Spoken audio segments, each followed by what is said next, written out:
Welcome to Legacy Engineered, the show where smart structure meets lasting success.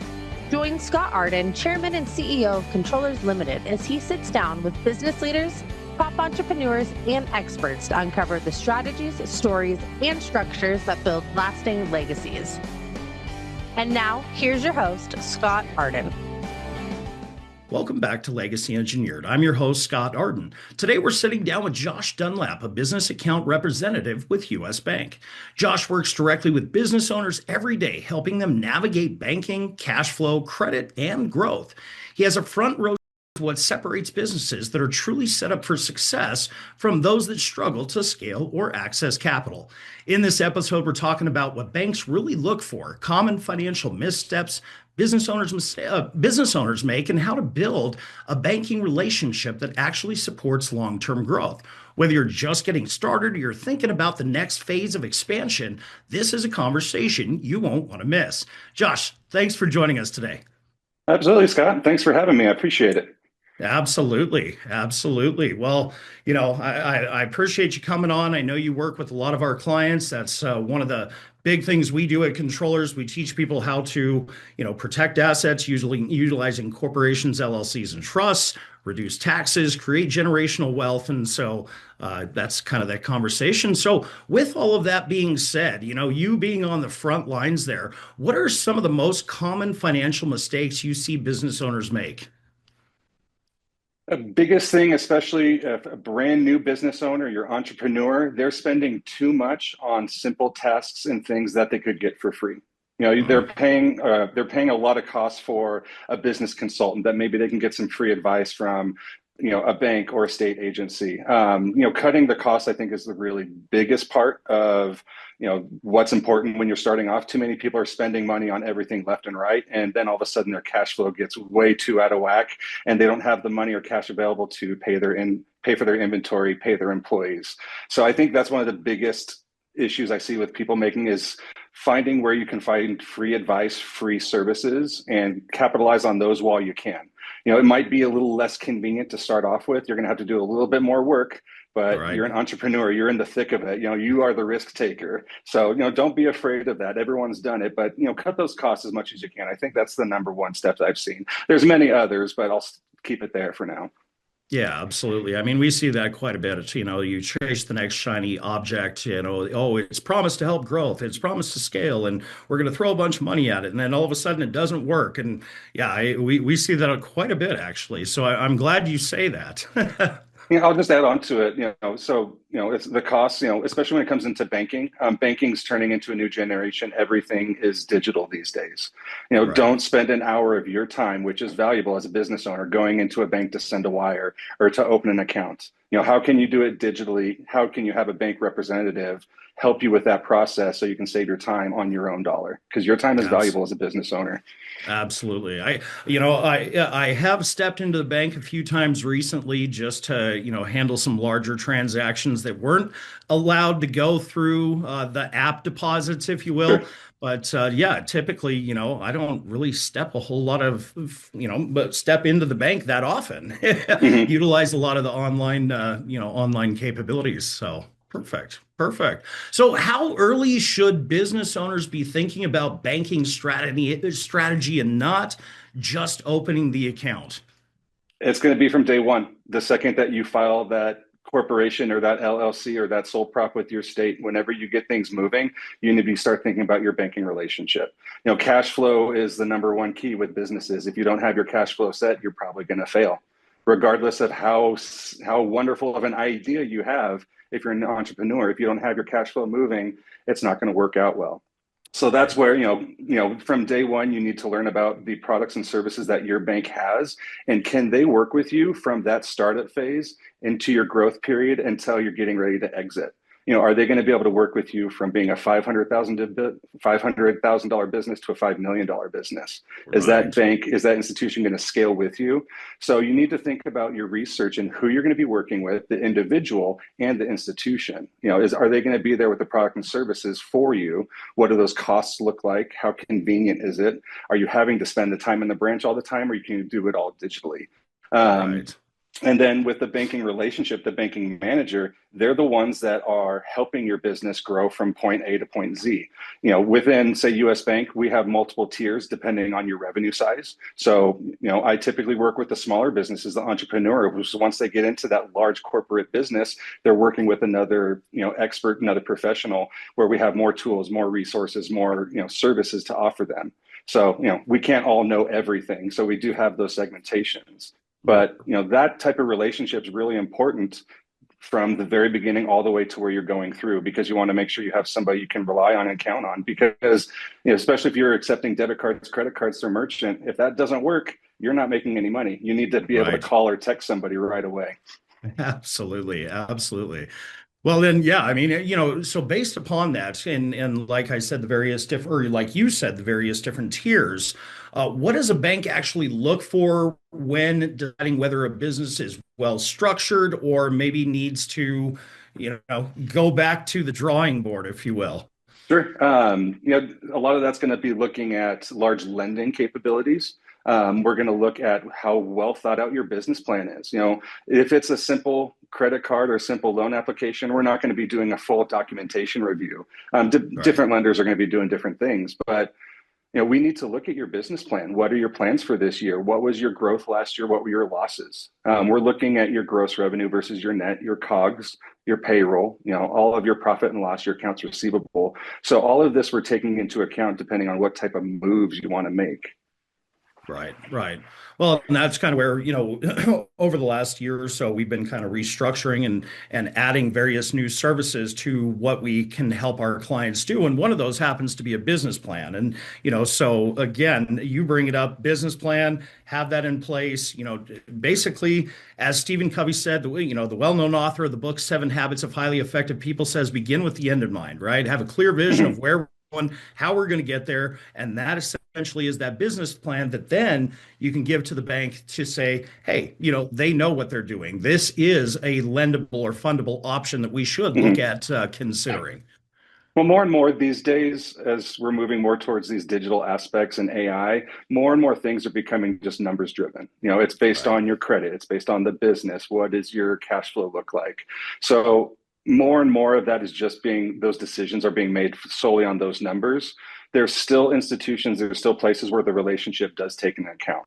So if we have that business plan, if you have that meeting with your banker, they know what you're doing, they know what your pitfalls are. We can make those conversations to underwriters. We can make decision change because we know what that relationship is. Yeah. The underwriters are just seeing what those numbers look like and trying to put it together. But if we can provide more information, it helps paint that picture for them. Because they're still humans, they are decision makers, and so if we can tell them, it helps out. They're not just robots. It's like not just a lot of people AI. think they are. Not yet, anyway. We'll see what happens. Well, yeah, exactly. I still think that there has to be some human interface in that.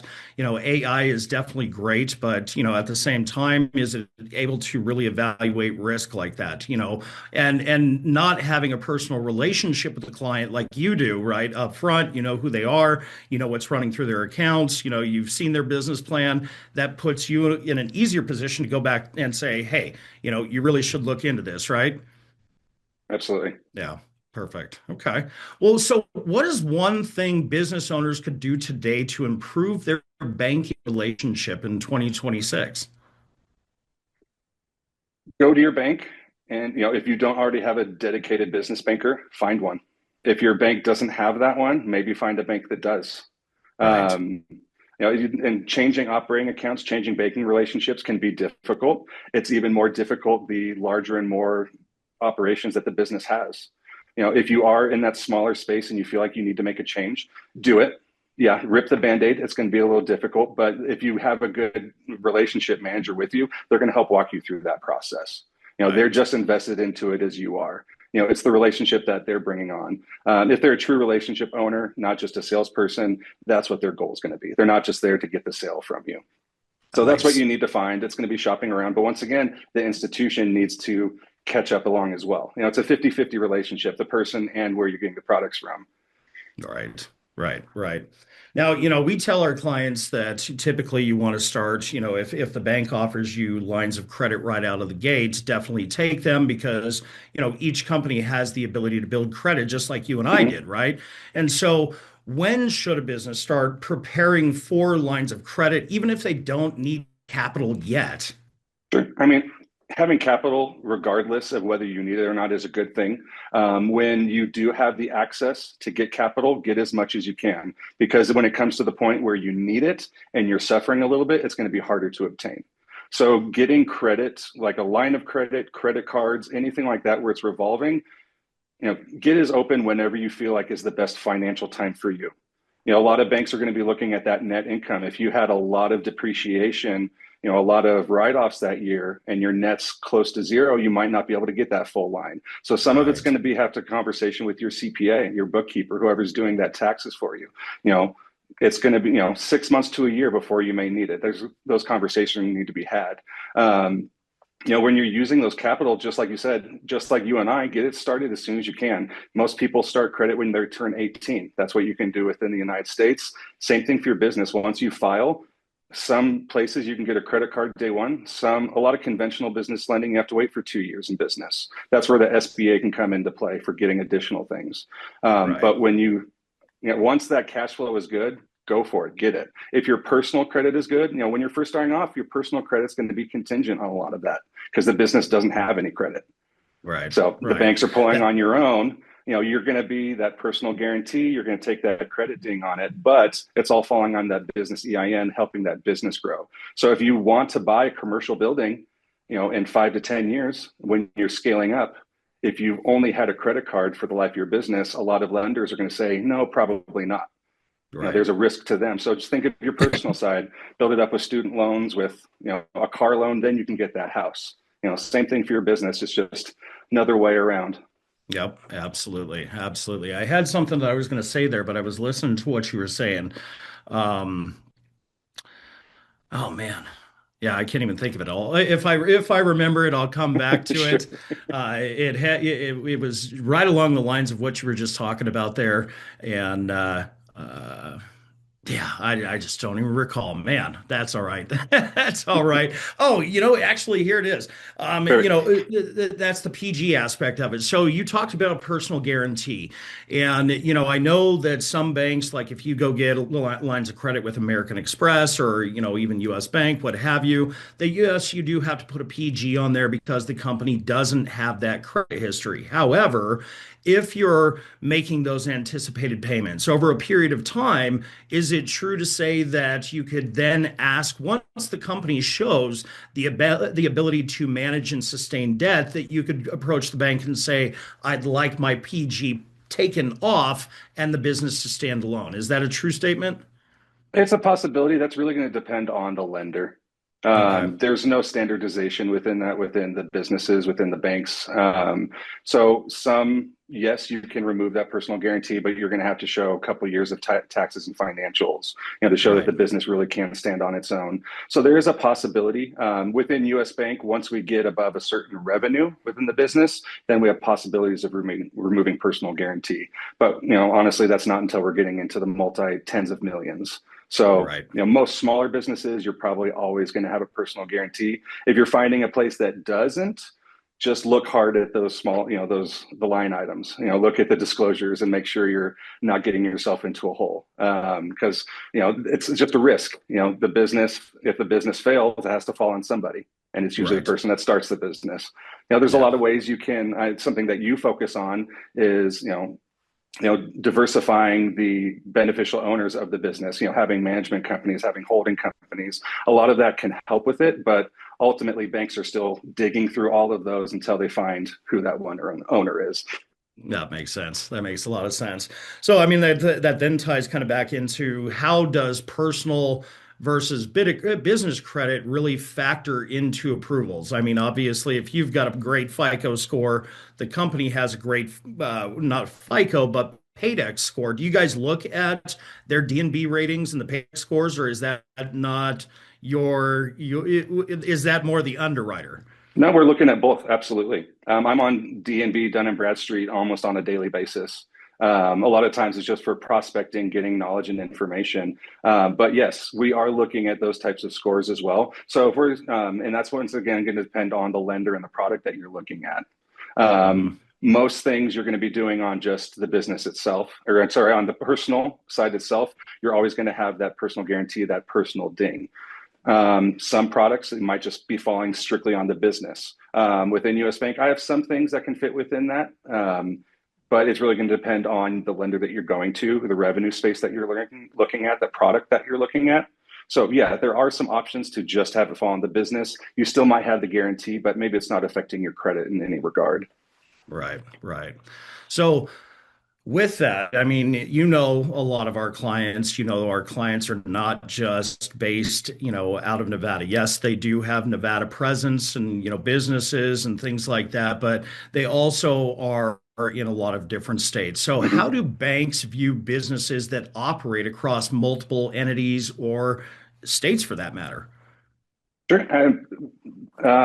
Similar to the previous answer, it just goes down to your beneficial owners. Okay. They're really trying to tie down to is who truly has the ownership of this business, whether it's a corporation, a trust, who owns that corporation, what are the decision makers? So that's really what they're falling down to. If it's a business that's registered within Wyoming, Nevada, Delaware, maybe they need to register as a foreign entity in the state that they are registered in. So Right. some banks might require that additional step. It really depends on, I think, what type of presence the bank has, whether in a regional or national location. But yeah, they're still just looking for that KYC, that beneficial owners. That's really the heart of what they're looking for within their risk factor. There's a lot of federal guidelines that we have to follow within that. So that's ultimately the bottom line. So if we can verify who the person is, what they're doing business, even if they're in a different country, a different state, we know that that business is operating there. It's registered there. There's some sort of presence there. It can still work within it. Yeah, absolutely. Absolutely. So, you being in business banking, and this is legacy engineered, I've got to ask you a personal question, and that is, what does legacy look like to you? For me, legacy, I think, is passing on what you've built or the knowledge that you have. For a business owner, if you built some sort of business, whether it's consulting or an actual physical item brick and mortar store, you're passing on, the growth of that restaurant to somebody else, to another owner that's going to continue that namesake and keep it moving. Are they going to close it down, just restart? It's not just necessarily passing on wealth to your family, but the knowledge and how they think of you.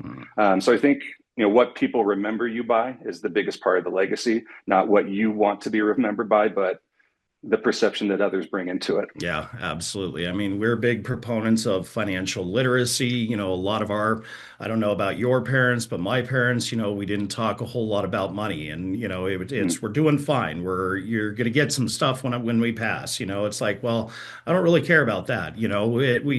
One of the big things that I always say is a legacy is what you leave in someone, not what you leave someone, right? It's not the gift basket, it's the knowledge and the experience of what to do with those next steps with that financial knowledge. So that's awesome. Well, I love that you said that. That's perfect. Not rehearsed either. No, not at all. I guess, Well, awesome. I do have, Dunlap, a fairly Scottish name. So my dad's definitely a penny pincher in that conservative regard. So, doing our own taxes, changing our own tires, changing our own oils. And those were the experiences that I really reflect back on and value, not just necessarily the money he gave me to go do this or the present I received, but the knowledge, those experiences. Yeah, that's the legacy. Absolutely. Absolutely. Absolutely. Well, that's awesome. Well, cool. Well, we're kind of coming up to that time. So, Josh, I want to thank you again for sharing your insights today. Conversations like this are so important because they pull back the curtain on how banks really think and what business owners can do now to position themselves for growth access to capital, and long-term stability. So if there's one takeaway from today's episode, it's this: success isn't accidental. The businesses that scale, secure financing, and weather economic shifts are the ones that are intentionally structured, financially disciplined, and proactive in their planning. So if today's resident, for those of you listening, if you're serious about strengthening your business foundations, improving your banking relationships, and building something that lasts beyond this year, we'd love to help. Visit controllersltd.com to schedule a complimentary strategy session with our team, where we'll look at your structure, compliance, and financial strategy through the lens of growth and legacy.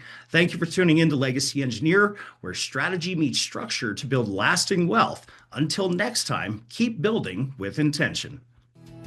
Thanks for listening to Legacy Engineered. For more episodes and to connect with Scott and the team at Controllers Ltd, visit controllersltd.com. You can also follow Scott on Instagram and LinkedIn and start building your legacy with confidence today.